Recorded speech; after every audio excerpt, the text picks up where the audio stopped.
instead of summarizing, I just want to bring in one question, very general, which summarizes a lot of sub-questions. But we saw your conclusion about grand adjustments. It's not about grand visions, it's about grand adjustments. But I would say also you need some kind of vision, and maybe the grand adjustments are the strategy. And we also saw that these informal cities provide qualities which we lack in our formal cities, but also create a lot of problems. And then on the other hand, you have thoroughly through planned cities which don't work. So both processes lack some kind of quality. And I wonder, like, is there a process in between, and in which areas can open source design, for example, help for grassroots or bottom-up approaches in order to maximize the impact? And what could be the role of the architect and the engineer in this whole process? A very simple question. Who wants to take it first?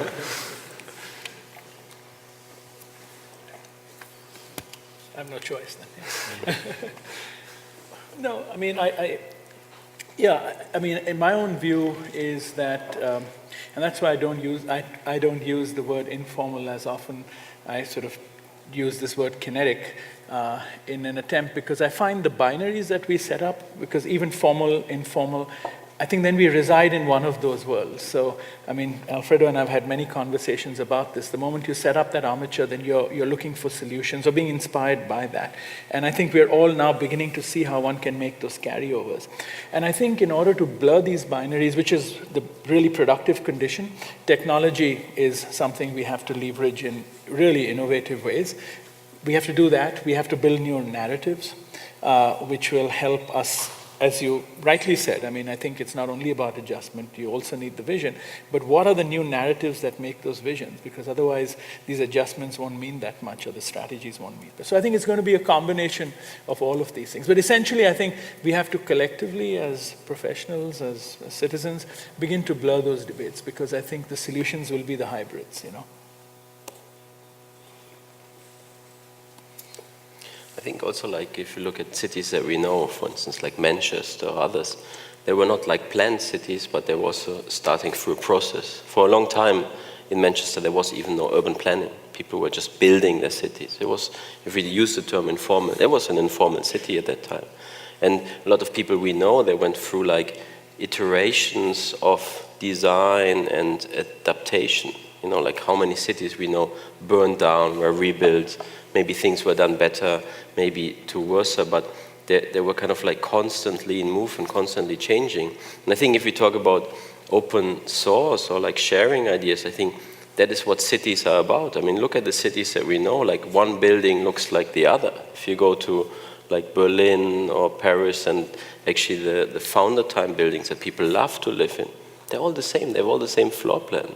Yeah, it's not, at that time there wasn't the idea of that any architect had to build a unique building or something, but we were kind of like servicing people, and I think that is what we have to go back and maybe start again with a conversation with people. I mean, try to understand and engaging with them, engaging really with the users that you were also saying, and trying to understand them. And I think like maybe sometimes we're just too far away from them, and I don't see like technology as like a must, but I think it could help us to kind of like do this in this kind of like crazy times that we are in, with kind of like speeds that we have to build things and all this. Yeah, I think maybe I would add another thing out of the presentation I saw. I think that the issue is as well here who we are tackling as the individual, in the sense that a lot of the discussion about this kinetic and informal are referring to a set of environments and which are far away from what's happening in Western cities. And I think it is important to understand what will happen of this population, what will be their... it is true that it's going to be increasing in terms of personal income, but, and I go back to the interesting comments by Alfredo, I think the moment you see income growing, the moment you see shifting towards a different kind of life, and the moment the city begins to sort of reshape towards a very solid pattern. And at the moment, I don't see a real solution to that. I don't see, you know, a kind of a path that kind of takes you away from that kind of dichotomy. As the kind of personal income growth, we tend to shift towards a sort of city environment, which is we've seen lots of other times around the world. In fact, when you move out of the city center, in certain environment, in terms of mostly in terms of personal income, cities tend to become very similar to each other. Well, I may be living on another planet, but most of the wealth is being taken in by 1% of the population. So when we talk about personal income growth, what are we talking about? I'm coming from several generations of Latin America, and Brazil and Venezuela. Venezuela was the Switzerland of South America. For those of you who know, it has tremendous oil, right? And we've gone through booms and busts. My family's gone broke 3 times in 5 generations. So when you say personal income growth, that's not a steady linear function in Latin America and under any political system. So I'm not going to say I want to go to the Cuban syndrome, but if we do look at Havana, the most historic city in all of Latin America, right? The biggest at one moment in Latin America, it is preserved. It produces less CO2, right? It has a tremendous health system. They keep Fidel alive, right? I'm not defending it, right? You know, and they have an incredible education system. So I'm not saying that we have to only believe in one system, but I do think we need a paradigm shift. We need a major paradigm shift. If one paradigm shift was liberal economics, if another one was the Industrial Revolution, if the other one was the internet, right?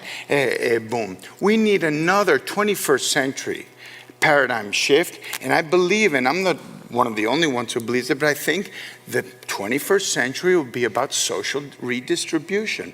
And we as architects somehow have to get on that bandwagon, because that's going to confront us. It's going to hit us in the face. Income growth in Europe, look at Greece, look at the examples of what's happening in Europe. Income growth in the United States, look at what's happening in the United States. So I say this paradigm of that we project in the future based on income growth, I tell you, it's not the solution. I'm sorry to disagree on that point, but actually I think we are agreeing on cities and finding solutions like rapid transit systems, right, that are adaptive, because that's coming from Curitiba. The 2 most innovative transport systems have been coming out of Latin America. Why? Because they had no money to build subways. So the BRT from Curitiba, which is a dedicated bus line, and now cable cars as a mass transit system moving 3,000 people per hour in 2 directions are being used in Brazil, in Venezuela, in Colombia, Medellin. So, and those are prototypes that have come out of individuals, thinkers, mayors in Latin America. So I really do think that the knowledge somehow is outside of the center. Curitiba is an excellent example for not only the third world, but the first world. First world, exactly. And I absolutely agree. In Africa, cities are growing at 8%, 10%, way above the population growth rate. And they have to be informal. They have to be self-built. There's no way we can afford sewers and big roads. So it's going to be quite interesting, because, and that's where I'm going back to, I'm trying to learn from the Chinese. The Chinese build roads, boom, boom, boom, boom, massive, huge, fast, great infrastructure. In India, I think the infrastructure is education and thinking more than roads. And in Africa, the infrastructure just has to be self-help. In other words, it has to be small villages, swept-up villages or cities. So we look to South America, actually, in particular Cuba, for answers. So I'm glad you mentioned... yeah, people are scared about Cuba, but you know... No, it's wonderful. No. Urban agriculture is the best. It's yeah, the most I mean, successful. you did show, this is what will spark the debate. You did show the 2nd floor bridges of Mexico City, right? That's a huge financial scheme. In fact, you know where those 2nd floors end up on? All World Bank finance. They end up falling down in the rich neighborhoods, in the same points in one convergence. And you live underneath them. And the Mumbai Bridge. let's talk about the Mumbai Bridge. Incredible infrastructure that actually had to hit land, right? Before it could continue. Only does a little cross-cut for only a certain wealthy population, huge infrastructure that just connects mid-Mumbai with the southern tip of Mumbai. So I really put a question out to all of you. If you do engage public policy, if you do engage World Bank, if you do engage political systems, that we really have to stop those projects from going forward. Yes. Yeah, but that was the point I was trying to make earlier on. But, it's clear that a huge amount of money is gone. I wouldn't say that they end up where the rich are. I mean, in a way, it's a kind of mutual process, because when I was talking about this road in Nairobi, the infrastructure is being built, is killing all the kind of pedestrian life and activity. It's impossible to cross it. And then the investment comes because of that infrastructure. They're actually derived out of large shopping center developers are going there because they have the ability to have that kind of segment of the population that can access by car. What I was trying to suggest was that this idea of I totally agree with the fact that we need a new paradigm, a new shift in the way we do plan cities and how cities happen. But at the moment, if you look around the world, there seems to be like this push for increased amount of infrastructure, and it seems to be all kind of going into a sort of monothematic model, at least from my experience of projects around the world. And I'm saying that typically when you start having a welfare income, you move into having a car, and you move into having a sort of pattern of. So what I'm trying to say is that I think what will be interesting is if we assume that, as we hope, a certain amount of people will go raise their personal income, how do we deal with that? What is the model we are proposing? I think your idea for São Paulo was interesting. I think what at the moment I don't find is a really successful model that we say we can use it, implement for this kind of change. But there's not only one model, and it's not always about growth, For instance, like I have in Berlin 800 cars, and I can use it whenever I want, wherever I am. I just walk 100 meters to use one. And it's not, but I don't own any one of these, there's like all the carpool, but just in a shift of paradigm in people's minds, because now we can share cars. Before, 10 years ago, who would share a car? And we have the technology that I will know where the next car is. That's also very important. And I have not a worse quality of life with this. But I don't own this, I don't need growth of income or whatever to have this. I just pay. Whenever I use it, I pay per minute. So I pay for a service, and I think that will happen with a lot of things. And I don't think there's also a model, because a lot of things are coming bottom up. A lot of innovations are just like do it yourself. Like you say, some are coming maybe from the south hemisphere, some are coming from other cities. And I think there's not only one centralized point anymore. And I think it also has to do with the distribution of information, because before we were taught this is the right model, you have to follow that. But now that there's so many channels where people are communicating, we see maybe other channels that are off the main industries. I don't think that the change will come from industries, because they're far too slow in adopting with all these things. And I think it's more things that you're doing, just having an idea and building it. And I think this massive growth in some cities, countries allows us for experiments and kind of really fast engaging in it. I absolutely agree with that. I mean, the city is a place for information exchange. I think your whole idea of open source is now there's a catch-22 to that open source, is that who pays for the projects, right?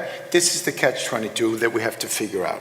And that's where the open source internet platform can be fantastic to raise financing. I think that Kickstart, for instance, is something everyone should know in this room, if you don't know the Kickstart website. So the real challenge is, how can all of you somehow find sponsorship to pay for anticipation projects in the Global South? And that would be a real challenge. Godard used to say, the filmmaker, he said, no matter where you begin your concept of creating a project, it begins, and his project was cinema, but cinema and architecture, there's been lots of comparisons. So no matter if you begin on the aesthetic side, and let's say your obsession is an aesthetic obsession, no matter what you do, you will encounter in the process of development the social and ethical side, why you're doing what you're doing. And I think the truth is we all have to sort of resolve, and actually that's what makes our project special, is when both the aesthetic and the ethical dimensions are incorporated. I think these are really good final words. I have to switch to the next program, which is the coffee break. It's really hard to stop this, but you have to keep in time. I hope that you can take the time also in the coffee break to continue the discussion between you, but also with our speakers on stage. Thank you very much.